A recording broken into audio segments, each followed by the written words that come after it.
preman ini, ya. Tolong Pak Bobi. Viral, video emak-emak preman hadang sopir angkot di Medan, langsung diamankan Polsek Kota Medan. Beredar sebuah video memperlihatkan seorang emak-emak preman beraksi menyetop sebuah mobil angkot di Kota Medan. Video tersebut diunggah oleh akun Instagram @birunyarina pada Rabu 23 Maret 2022. Terlihat emak-emak tersebut berdiri tepat di depan sebuah angkot. Pengemudi angkot pun terdengar sudah memberikan klakson kepada emak-emak preman tersebut.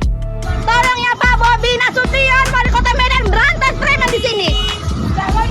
Momen tersebut direkam oleh salah satu warga.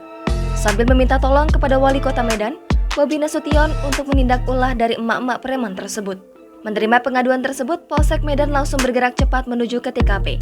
Tak perlu waktu lama, personel unit reskrim Polsek Medan Kota berhasil mengamankan wanita yang di dalam video tersebut. Kemudian, pelaku pungli itu diboyong ke Polsek Kota Medan.